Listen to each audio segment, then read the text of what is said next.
What's up, everybody? Welcome back to another episode of Bling Talks. We have Simon Mattar, the CEO and founder of Rock and Gold Creation and the CEO of CustomJewelry.com. Simon, I'm super excited to have you on here.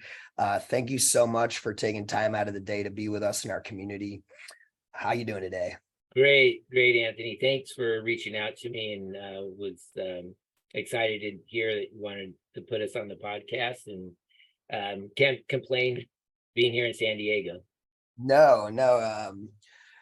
Well, this podcast really is building a community for independent jewelers, which you have a lot of experience in, and also kind of keeping people up to date on what's working, trends, technology, things like that. And I really feel like you are the perfect guest for this, because you've really had over 30 years of experience in the brick and mortar and your traditional jewelry business, successful in San Diego, and kind of have some really cool things coming up on the horizon. So I'm super excited to talk about them and kind of share with the viewers. So I guess, the first thing I'd ask is just kind of how you got into the business and, how you got into it and where you're wanting to go with it. Yeah, so I got into the industry. I was actually going to school for dentistry, and tapped into the field a little bit with my sister turned 16 and made her a ring out of there. And at that time, I was 19 years old. And kind of rolled into the dentistry. There's only so much anatomy that you can do in dentistry, and I'm more artistic. I've got a great visual and design skill. And so one of my uncles from Lebanon came into town, and he knew a professor at GIA, and he saw the ring I made for my sister. And I went up there, met the professor at GIA when I was up in Santa Monica, and registered, signed up for the school. I took the jewelry manufacturing course, graduated top in the class, came back down to San Diego, and started working for a company. Wow. And so that was in the late 80s, and it rolled into early 90s. The recession hit. The company I was working for couldn't afford to pay me at that point, and I decided my family's all been an entrepreneur, all own their own businesses. And I decided to form Rock and Gold Creations back in '92, October of '92. Now we're going into 31 years. Impressive. And that's no easy feat. A lot changes in 30 years. So congratulations for surviving and thriving through those decades. It's remarkable.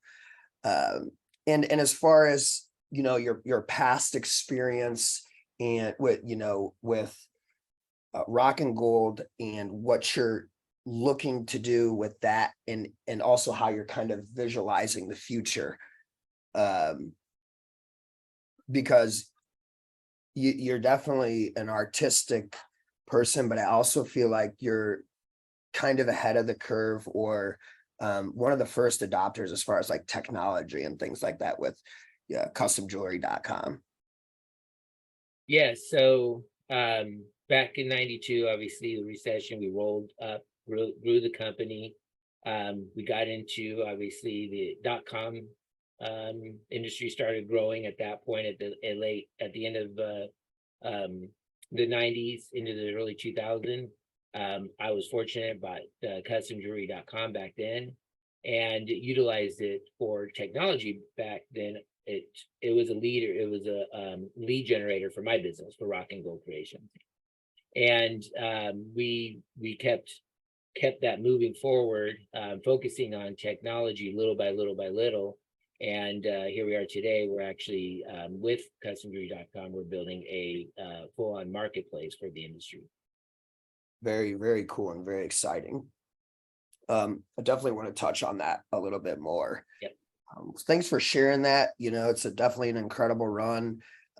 Seems like you've been, successful through it all. I mean, 1992 was quite some time ago, and things have changed a lot. So congrats on that. And, happy to have you on here sharing some of that stuff. So thank you.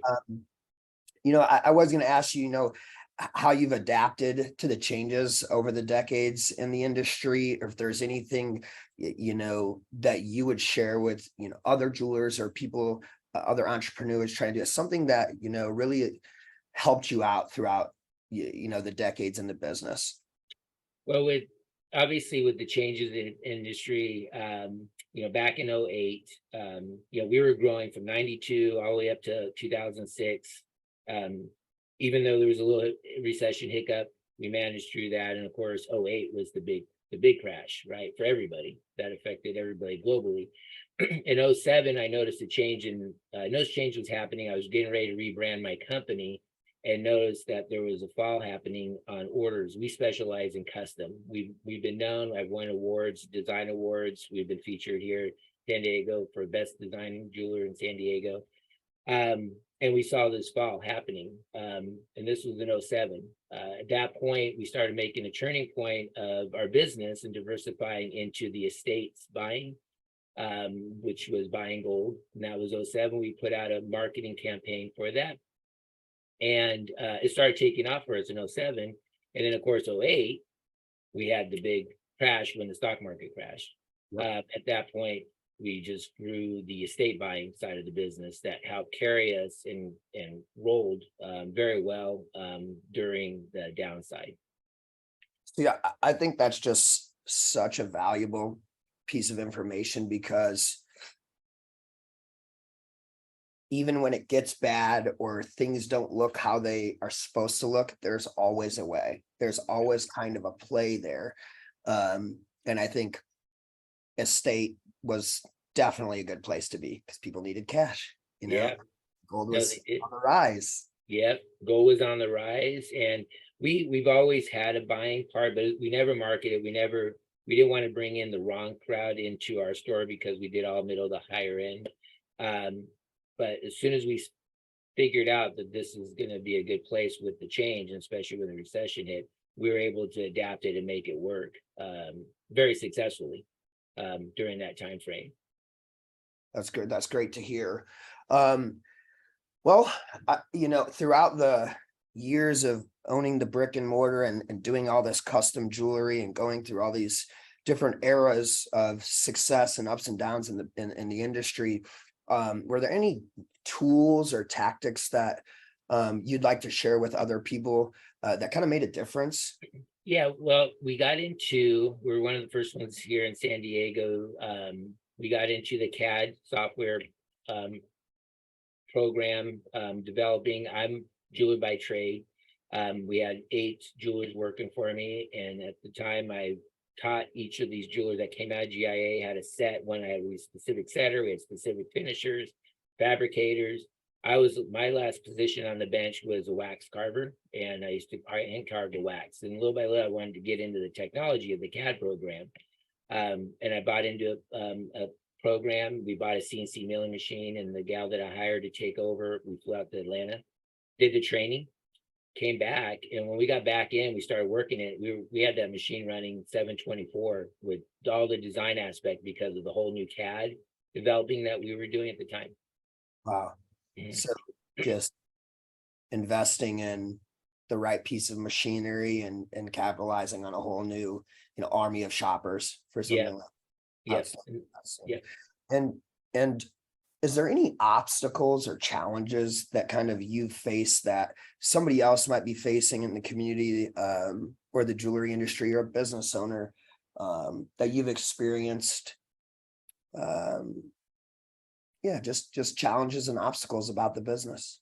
Well, in today's world with online, I take and I tell clients it's a love-hate relationship, because online has taken business away from the brick and mortar business for the most part. I mean, you can have loyal clients, and we've had for 30 some years. They still, they might come in to see you, but they're still online doing the shopping maybe before they come in, as that's how today's world is. And so the challenge is, now the internet is one big store. You got jewelry places that they can look from all over the world, and they're able to shop very easily. The tricky part is getting to let your customers know what they're seeing exactly on the web isn't exactly what they're getting.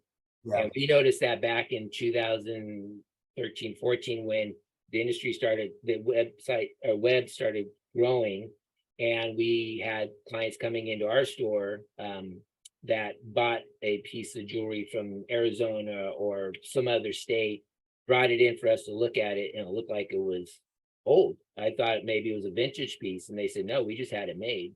And the craftsmanship they were buying, the image online looked great, but when they got the piece, it was totally different. Ooh, Yeah. that's real bad. Yes. And so my niche is, I focus on quality. As an example, like this piece behind here, we designed for somebody out of state. And when we finish our products, we do a step-by-step process. And when we finish the piece, when they receive it, everyone always says it's way better than what they saw as they go through the process. Very happy because we focus on the detail and the quality. Yeah, I think with custom jewelry, that's got to be number one for sure. Yes. Even Yeah. just anything really. So definitely noted. And I don't know. I don't think I would buy my diamond ring off the internet for sure. So all right. Well, one other thing is, how are you staying up with the latest trends in technology, AI? You talked about the brick and mortar, and we're kind of segueing into online. So it's great time to ask that question. We have team that works with us that really looks on a daily basis. We do searches online to see what's taking place, especially on trends. There's so much information that's out there. I mean, Google, you find anything, right? And Yeah. so they're able to capitalize on what's taking place. And that's something you have to be very, like they say in business, consistency is king. And you got to be consistent on this to be able to stay ahead and stay up on top. If not, you fall back right away.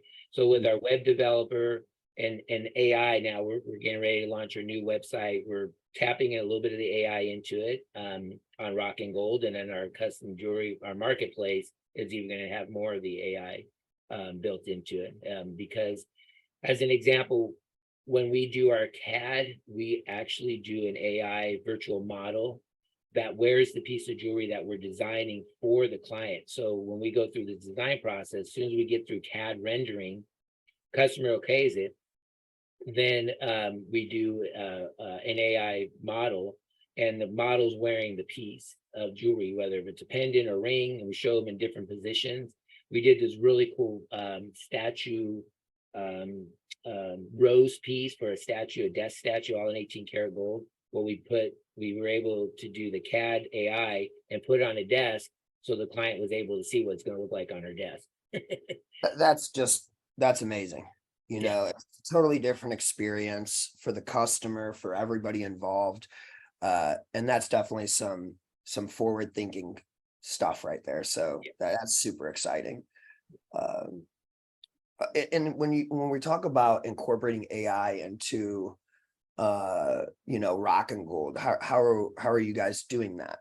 Is it like through content writing, or is it chat bots, or?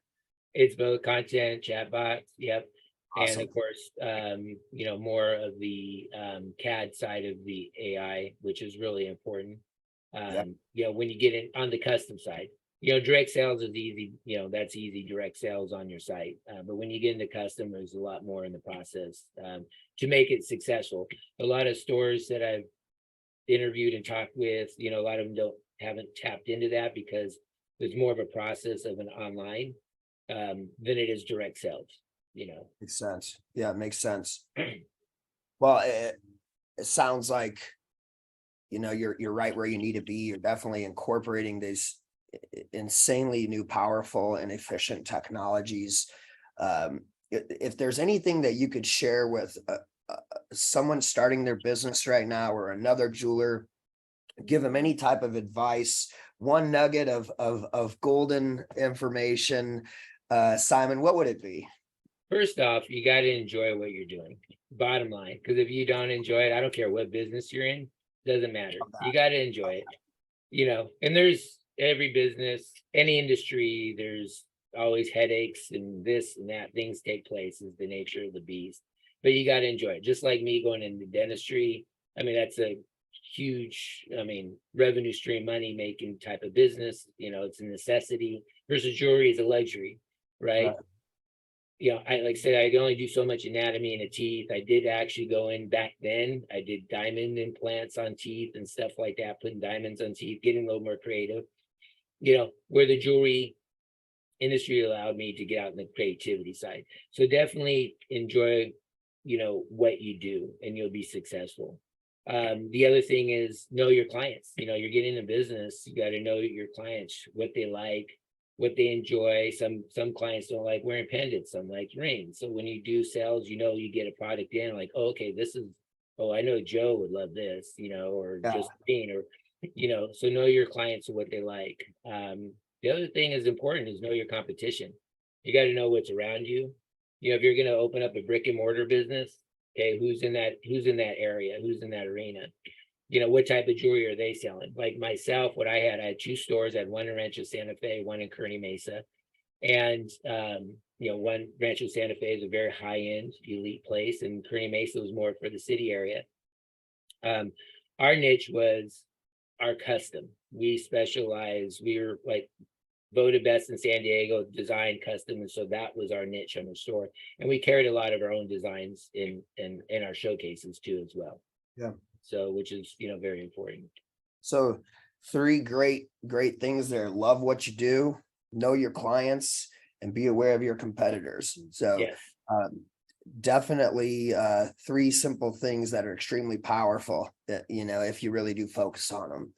So, well, once again, Simon, you're the man. It's been a pleasure having you on here, getting to know you and learning about, your success and your future success that you're moving forward to right now. I just really appreciate it. And if anybody can get a hold of you, please let them know, guys. He has rockandgold.com and also customjewelry.com. Knows a lot of good stuff. Simon, if people need to get a hold of you or get in touch with you, how can they do that? You can reach out. My phone number 858-571-4560. And people, new artists that are coming in the trade, you can go to customjewelry.com. It is a marketplace. We are going to have vetted sellers that are registered on the platform to be able to open up your own storefront. You can go and join CJ. It'll say when you go to join, are you a consumer or are you in trade? Just click trade. Put your information in there. Our account representative will reach out to you. We're getting ready to launch our phase 2. Hopefully before the end of this year. We're working on the new marketplace. It's going to be very cool. And the goal is with customjewelry.com, we're focusing on being an industry leader with the online. We're going to have AI technology, and it's going to be very inexpensive for jewelry. Like myself, I own my own brick and mortar business. I know what it takes to run it, and that's what I'm developing this for. Of quality vetted sellers, jewelers to be on this platform that are very creative. Awesome, guys. Well, thank you again, Simon. Look forward to talking to you more and watching you bring all these amazing things to life. Have a good one. We'll talk soon. Once again, thank you. Thanks, Anthony. Appreciate it.